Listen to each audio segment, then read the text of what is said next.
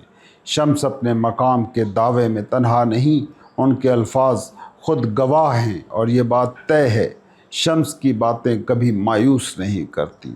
جو سننے والا ہو اس کے دل میں شعلہ بھڑک اٹھتا ہے۔ اس مقام پر ایک تاریخی نکتہ ایسا ہے جس کا ذکر کرنا ضروری محسوس ہوتا ہے، خاص طور پر چونکہ مجھے شمس تبریزی کے ہم عصر اور مشہور صوفی محی الدین ابن عربی کے افکار اور تحریروں سے خاصی واقفیت حاصل ہے، جو 1240 عیسوی میں دمشق میں وصال فرما گئے تھے۔ شمس کے مقالات میں رومی کو چھوڑ کر دو شخصیات کا ذکر بارہا آتا ہے۔ ان میں سے ایک شہاب ہروی ہیں جنہیں شمس کبھی شہاب نیشا پوری بھی کہتے ہیں۔ قرائن سے معلوم ہوتا ہے کہ یہ دراصل شہاب الدین نیشا پوری تھے جو نامور متکلم اور فلسفی فخر الدین رازی کے ممتاز شاگردوں میں شمار ہوتے تھے۔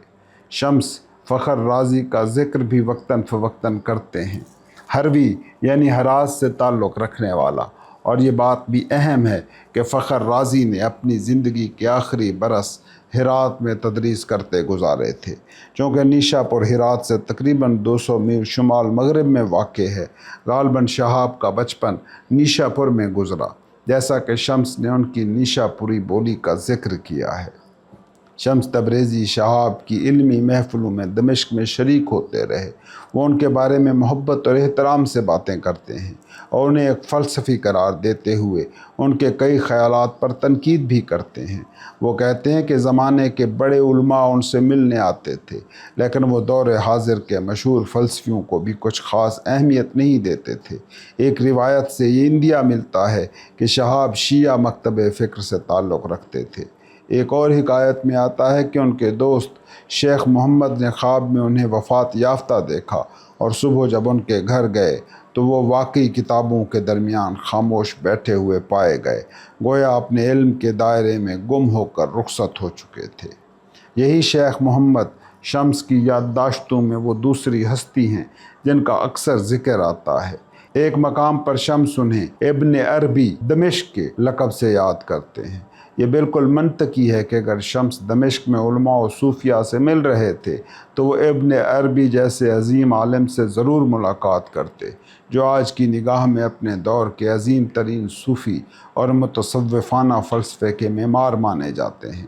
شمس دو مواقع پر شیخ محمد کو ایک پہاڑ قرار دیتے ہیں، اور چونکہ ابن عربی کو بعد میں شیخ الاکبر یعنی سب سے بڑا استاد کہا گیا، تو یہ نسبت قوی ہو جاتی ہے کہ شیخ محمد دراصل ابن عربی ہی ہوں۔ البتہ یہ یاد رکھنا چاہیے کہ ابن عربی اپنے زمانے میں اتنے مشہور نہیں تھے جتنے بعد میں ہوئے۔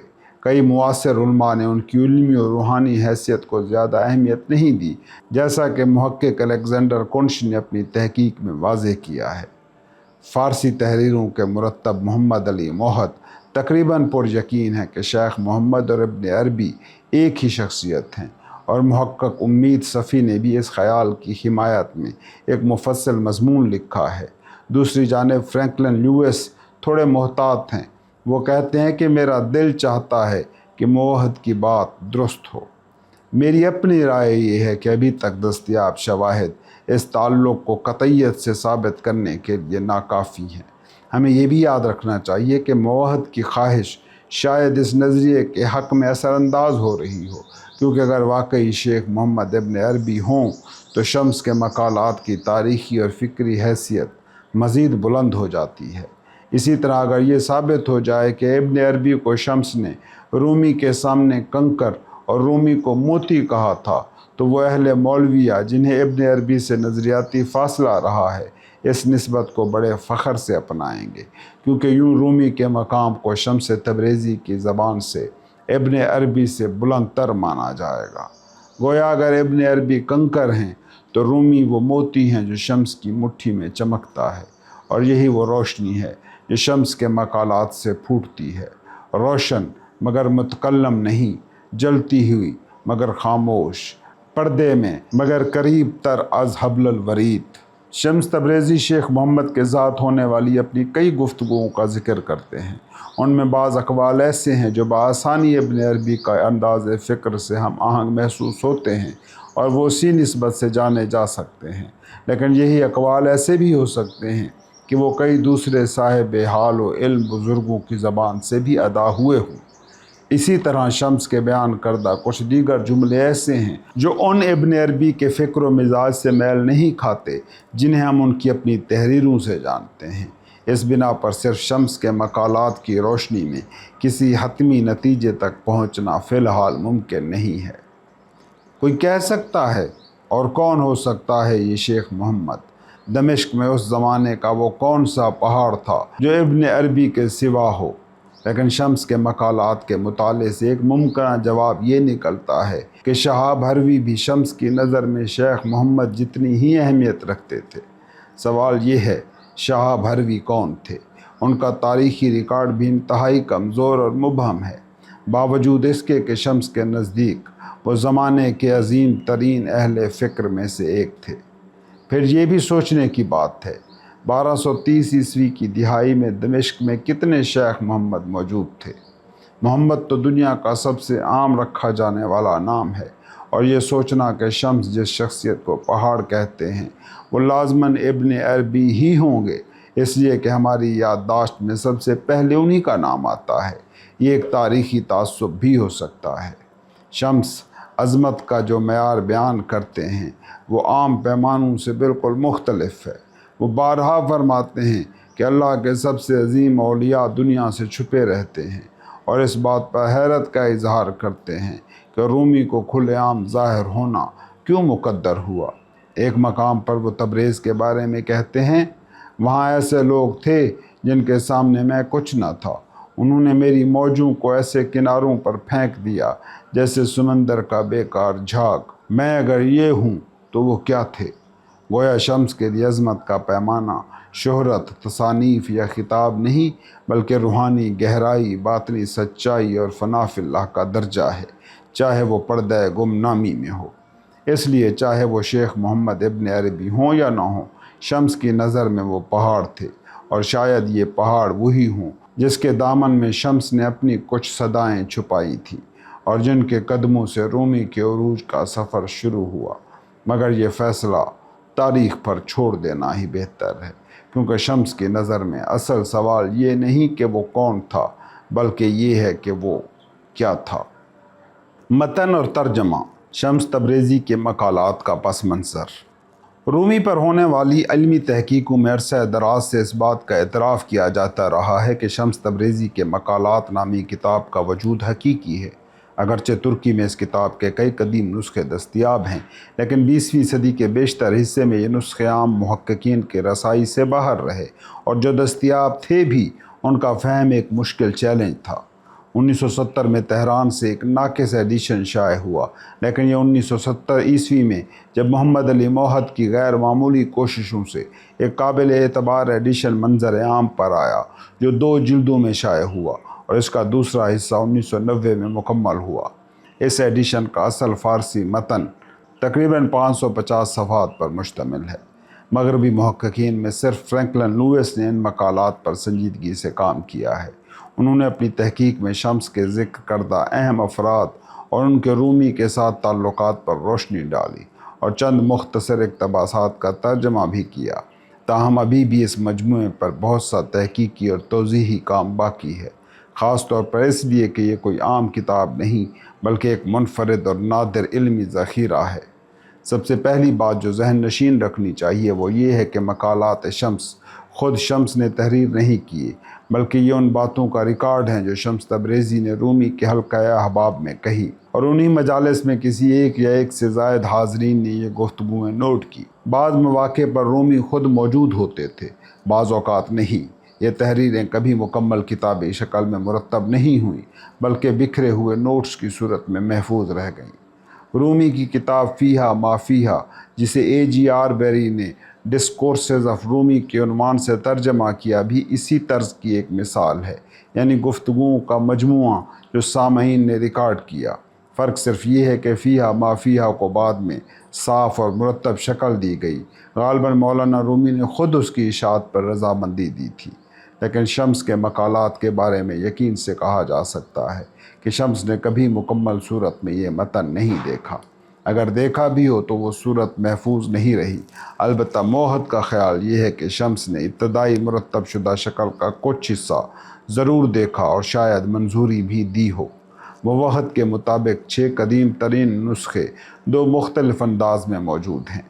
3 نسخے طویل اور غیر مرتب نوٹس پر مشتمل ہیں، جبکہ باقی 3 نسخے مختصر اور نسبتاً مرتب شکل میں ہیں۔ مختصر نسخے کی سب سے قدیم کاپی غالباً رومی کے بیٹے سلطان ولد کے ہاتھوں کی تحریر ہے، جو خود اپنی کتابوں میں شمس سے ہونے والی گفتگوؤں کا ذکر کرتے ہیں۔ موحد کا خیال ہے کہ شاید یہی نسخہ وہ ہو جسے شمس نے کسی حد تک دیکھا اور پسند کیا ہو۔ بعض خوبصورت اور ہموار نثر والے اقتباسات کو تو ایسے محسوس ہوتا ہے جیسے شمس نے خود کسی کو املا کروایا ہو، نہ کہ صرف سن کر لکھا گیا ہو۔ چھوٹے پیراگراف اس بات کو واضح کرتے ہیں کہ یہ خیالات مختصر مگر گہرے نکات کی صورت میں سامنے آتے ہیں۔ ایک بڑی مشکل یہ ہے کہ میں اکثر یہ معلوم نہیں ہوتا کہ یہ بات کس نے کہی اور کس سے کہی۔ میں عموماً متن میں موجود ضمائر پروناؤنز ہی کو برقرار رکھتا ہوں اور ان کی جگہ نام داخل نہیں کرتا، کیونکہ اصل ساخت کو چھیڑنا سچائی سے دور لے جا سکتا ہے۔ کبھی کبھی اقتباس میں آتا ہے اس نے کہا یا میں نے کہا۔ اکثر جگہوں پر لگتا ہے کہ شمس ہی بولنے والے ہیں، مگر بعض اوقات میں کا حوالہ کسی اور پر بھی جا سکتا ہے۔ بعض اقتباسات میں دو شخصیات وہ کہلائی گئی ہیں اور یہ واضح نہیں ہوتا کہ ان میں شمس کون ہے اور مخاطب کون۔ بعض جگہ تم کہہ کر کسی سے بات کی جا رہی ہے، یہ رومی بھی ہو سکتے ہیں اور کوئی اور بھی۔ یہاں تک کہ جن مقامات پر رومی کا نام آتا ہے تب بھی ضروری نہیں کہ وہ مخاطب ہوں۔ موحد نے بتایا ہے کہ قدیم نسخوں میں اکثر ناموں کی جگہ صرف حروف اختصار انیشیلز درج ہیں، جس سے یہ خطرہ بھی پیدا ہوتا ہے کہ کسی اقتباس کو غلط طریقے سے کسی خاص فرد سے منسوب کر دیا گیا ہو۔ مگر پھر بھی تمام تر ابہام اور مشکلات کے باوجود قارئین اس بات پر متفق ہوں گے کہ موحد کی یہ کاوش رومی اور تصوف کے طلباء کے لیے ایک عظیم خدمت ہے۔ پہلی بار ہمیں شمس کی آواز سنائی دیتی ہے، ایک ایسی آواز جو نہ صرف صداقت کی خوشبو رکھتی ہے بلکہ وہ آتش عشق بھی جو مولانا رومی کی شاعری کو جلا بخشتی ہے۔ ایسے جملے جو شمس کے سوا کوئی اور کہہ ہی نہ سکتا۔ ان میں سے کچھ تو ایسے ہیں کہ سننے والا دنگ رہ جائے۔ میرا مقصد ان اقتباسات کی تاریخی صحت پر اصرار کرنا نہیں ہے، ان کی اصلیت خود ان کے الفاظ سے چھلکتی ہے، تحریری ثبوت سے نہیں بلکہ روحانی تاثیر سے۔ میں ان اقتباسات کو اس لیے پیش نہیں کر رہا کہ اب شمس تبریزی کی زبان خود بول رہی ہے، بلکہ اس لیے کہ جو شمس ان الفاظ میں جلوہ گر ہیں وہ ایک حیران کن اور زندہ روحانی شخصیت ہیں، ایسی ہستی جنہیں وہ ہر شخص پڑھنا چاہیے جو رومی سے محبت رکھتا ہو یا تصوف سے جس کی وابستگی ہو۔ سچ کہوں تو اگر یہ اقتباسات کسی اور نے بھی لکھے ہوتے تب بھی میں ان کا ترجمہ کرنے میں خوشی محسوس کرتا۔ ان الفاظ کو رومی کی توثیق کی ضرورت نہیں، یہ اپنی چمک میں خود کفیل ہیں۔ میں نے یہ ترجمہ ستمبر 2001 میں شروع کیا، بغیر اس کے کہ یہ طے ہو کہ مکمل ہونے پر اس کی کیا صورت ہوگی۔ شروع میں خیال تھا کہ شاید ایک مضمون یا مختصر کتابچہ تیار ہو جائے، لیکن مجھے یہ محسوس ہوا کہ اقتباسات کی ساخت خاصی منتشر اور غیر مرتب ہے۔ وقت کے ساتھ ساتھ میں شمس کے انداز، تمثیلوں اور اشاروں کی زبان سے مانوس ہونے لگا۔ میں نے دونوں جلدوں کو بار بار پڑھا اور تقریباً وہ تمام اقتباسات ترجمہ کیے جو دل کو چھو گئے، اور ایسے اقتباسات کم نہیں تھے۔ کچھ مقامات ایسے آئے جنہیں میں سمجھ ہی نہیں پایا تو چھوڑ دیے۔ کچھ مقامات ایسے تھے کہ ترجمہ شروع کیا مگر درمیان میں رکنا پڑا، جیسے کوئی دروازہ تھا جو بند ہو گیا۔ زیادہ تر جگہوں پر میں نے موحد کی ترتیب کو برقرار رکھا، کچھ مواقع پر ایک اقتباس کا فقط کچھ حصہ لیا یا اسے 2-3 حصوں میں تقسیم کر کے کتاب کے مختلف مقامات پر رکھا۔ آخری نتیجہ یہ نکالا کہ تقریباً 2/3 مقالات کا ترجمہ مکمل ہوا۔ باقی کا بڑا حصہ یا تو زبردست معنوی الجھنوں میں الجھا ہوا ہے یا میرے بس سے باہر تھا، اور میں مہینوں یا برسوں ان پر ضائع نہیں کرنا چاہتا تھا۔ میں نے اس کتاب کو 3 حصوں میں ترتیب دیا: رومی سے ملاقات سے قبل شمس کی زندگی، شمس کی تعلیمات، کونیا میں ان کا قیام اور رومی کے ساتھ وقت۔ میں نے تعلیمات کو کونیا کے واقعات سے پہلے اس لیے رکھا کہ رومی یا ان کے حلقے سے متعلق اقتباسات میں جو باتیں شمس کہتے ہیں انہیں اس وقت بہتر سمجھا جا سکتا ہے جب پہلے ہم ان کی فکر اور رائے حق کے بارے میں جان چکے ہوں۔ اگر میں نے ذاتی و جذباتی باتوں کو اصولی تعلیمات سے پہلے رکھ دیا ہوتا تو معنویت کا دھارا کہیں نہ کہیں کمزور پڑ جاتا۔ یہ ترجمہ صرف ایک علمی عمل نہیں تھا، یہ دل کا سفر تھا، ایک ایسے شخص کی ہمراہی جس نے لفظوں میں روشنی بھر دی اور خاموشیوں میں معنی رکھ دیے۔ یہ شمس تبریزی کا وہ چہرہ ہے جو ہم سب کے باطن میں کچھ نہ کچھ جگاتا ضرور ہے، اور جو جاگے وہ شمس کا ہمراز ہو جاتا ہے۔ اس ترجمے میں میری پوری کوشش رہی ہے کہ اصل مفہوم کو برقرار رکھتے ہوئے زیادہ سے زیادہ لفظی ترجمہ کیا جائے، بشرط یہ کہ وہ انگریزی اور یہاں اردو میں کی روانی کو نقصان نہ پہنچائے۔ اگر اس کتاب کی نثر میرے دیگر تراجم سے کچھ مختلف محسوس ہو، خاص طور پر اس میں محاوراتی اور سادہ زبان کا استعمال، تو اس کی وجہ یہ ہے کہ اصل فارسی متون زبانی گفتگو کی صورت میں ہے، نہ کہ اسلوب نگارش کی باقاعدہ تحریری شکل میں۔ میری ترجمہ نگاری کی روش میں کوئی تبدیلی نہیں آئی، یہ فرق صرف اصل متن کی فطرت کی وجہ سے ہے۔ شمس تبریزی کی زبان سادہ، زمینی اور رواں ہے۔ جملے عام طور پر چھوٹے اور بعض اوقات ادھورے ہوتے ہیں۔ تکرار کوئی انہونی بات نہیں اور بعض مقامات پر غیر ربط اور ابہام بھی نمایاں ہیں۔ میں نے اکثر محاوراتی جملوں کو بھی لفظ بلفظ ترجمہ کیا ہے، نہ کہ ان کے انگریزی یا اردو متبادل ڈھونڈے ہیں، خاص طور پر جب ان محاوروں کا مطلب خود واضح نہ ہو۔ مواحد نے غیر معمولی الفاظ و اصطلاحات کے لیے 30 صفحات پر مشتمل ایک لغت مرتب کی ہے۔ جہاں متن میں کوئی معمولی ابہام ہے، میں نے پوری دیانتداری سے اس کا ترجمہ کر دیا ہے، چاہے وہ بالکل مربوط محسوس نہ ہو۔ میری یہی امید ہے کہ قاری یہ فرض نہ کرے کہ ہر ابہام مترجم کی کوتاہی ہے، اگرچہ بعض مواقع پر یہ بھی ممکن ہے۔ پس یہ ترجمہ نہ صرف شمس کی زبان کو ہم تک پہنچاتا ہے، بلکہ اس کے ساتھ ساتھ اس فکری، روحانی اور لسانی فضا کو بھی جس میں یہ کلمات ابھرے تھے۔ یہ شمس کا چہرہ نہیں مگر ان کی باز گشت ضرور ہے، اور وہ باز گشت آج بھی اس طرح دل کو جھنجھوڑتی ہے جیسے کونیا کی کسی پرانی رات میں کسی محفل میں گونجی تھی۔ اس کتاب کی تدوین کے آخری مرحلے میں مجھے پروفیسر این میری شمل کی وفات کی افسوسناک خبر ملی۔ ہماری آخری گفتگو 25 دسمبر 2002 کو کرسمس کے دن ہوئی تھی، جس میں ہم نے شمس پر خاصی دیر بات کی کیونکہ وہ اس کتاب کے مسودے کا بغور مطالعہ کر چکی تھی۔ این میری شمل مولانا رومی کی بڑی عاشق تھی اور ان کی شاندار کتاب دی ٹرمفل سن ہر اس شخص کے لیے جانی پہچانی ہے جو رومی کی زندگی اور تعلیمات سے سنجیدگی سے دلچسپی رکھتا ہو۔ اس کتاب کا عنوان کا اشارہ دراصل شمسی کی طرف ہے، جس کا لغوی مطلب سورج ہے۔ یہی سورج شمس تبریزی رومی کی ذات میں اپنے کمال کی فتح یابی کے ساتھ چمکا اور اس کی روشنی صدیوں سے آج تک پھیلتی چلی جا رہی ہے۔ شمل کا وجود خود اسی روشنی کی ایک حالیہ تجلی تھا۔ ولیم سی چیٹک، ماؤنٹ سائنا، نیو یارک، 3 فروری 2003۔ احتیاج کی انتہا کیا ہے؟ کسی ایسے کو پا لینا جسے کسی چیز کی احتیاج نہیں۔ جستجو کی انتہا کیا ہے؟ اسے پا لینا جو خود مطلوب ہے۔ اور مطلوب کی انتہا کیا ہے؟ اسے پا لینا جو خود طالب ہے۔ پہلا حصہ، میرے وہ سال جو مولانا کے بغیر گزرے۔ بچپن۔ اہل معرفت میں بعض کا کہنا ہے کہ روح ازل سے موجود ہے، ازلی و ابدی ہے، جبکہ کچھ دیگر کہتے ہیں کہ روح حادث ہے، یعنی پہلے کچھ نہ تھی پھر وجود میں آئی۔ لیکن جو بات طے ہے وہ یہ کہ روحوں کی ہم نشینی ایک پرانی داستان ہے۔ روحیں الگ الگ درجہ بندیوں میں ایک ترتیب کے ساتھ صف بستہ ہیں، گویا کوئی آسمانی لشکر ہوں، مگر یہ ہم نشینی، یہ معیت مختلف اقسام کی ہوتی ہے۔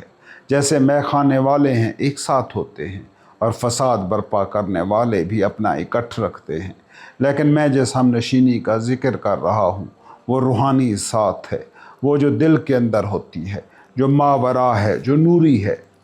اللہ کی معرفت ہر شے کو محیط ہے، اس کا علم سب کچھ اپنے احاطے میں رکھتا ہے، لیکن یہ جو اصل ہم نشینی ہے یہ اللہ کے ساتھ ہے۔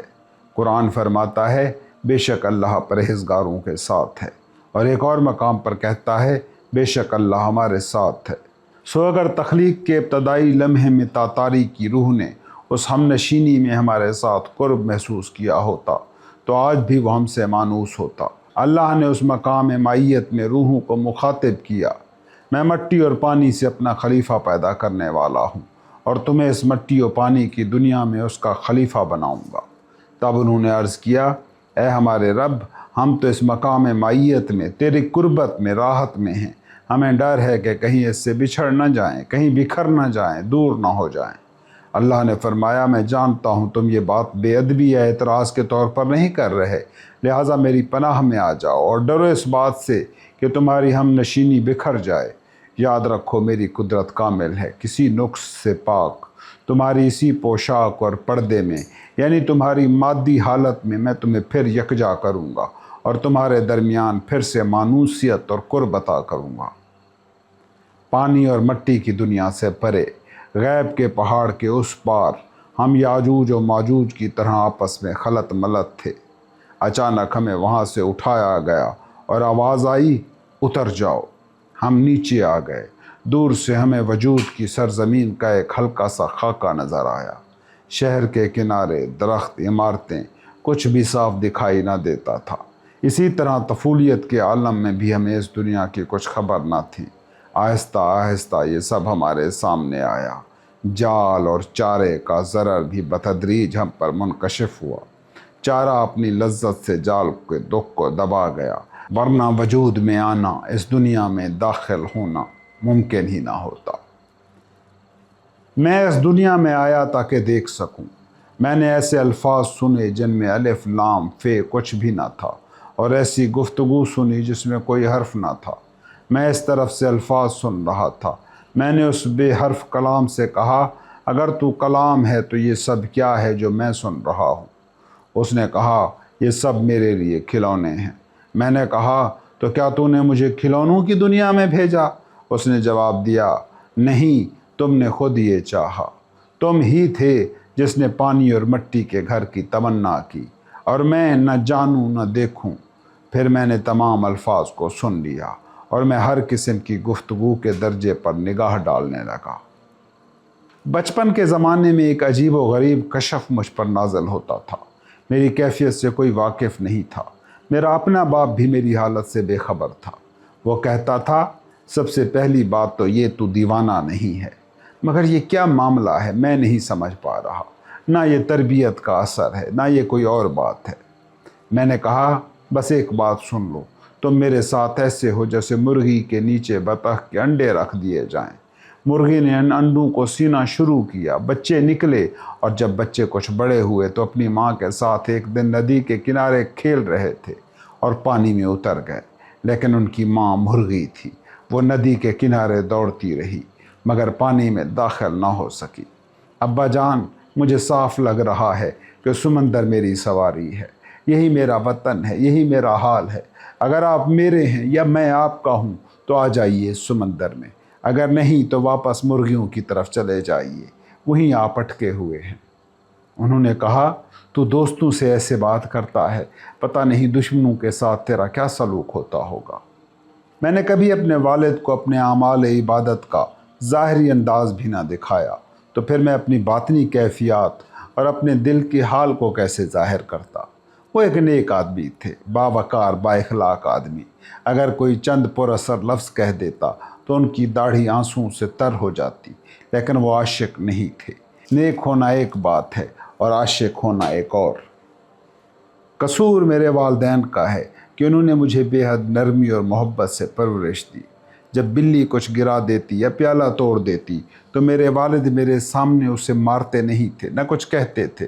ہنستے ہوئے بس اتنا کہتے، اب کی بار کیا کیا، اچھا ہوا، یہی تقدیر تھی، یوں ہی گزر گئی، ورنہ یہ چیز تم پر گرتی یا مجھ پر یا تمہاری ماں پر۔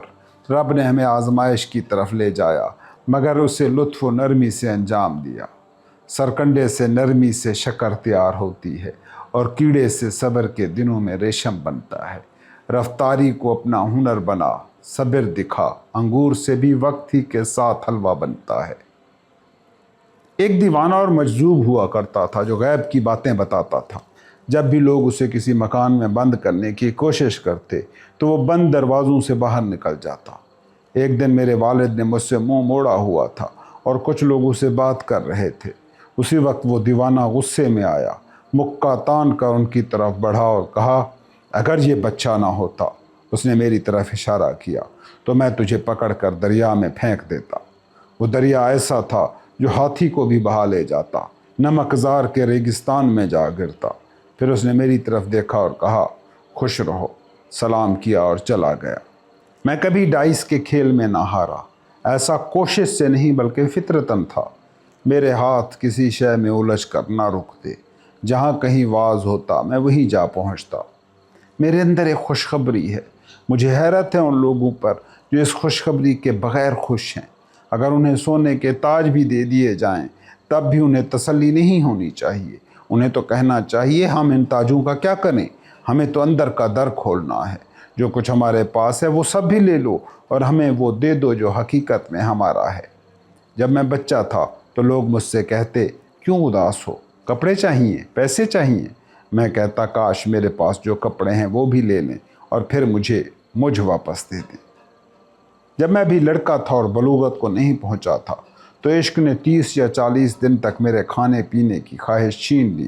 اگر کوئی کھانے کا ذکر کرتا تو میں ہاتھوں سے اشارہ کرتا اور سر پیچھے ہٹا لیتا۔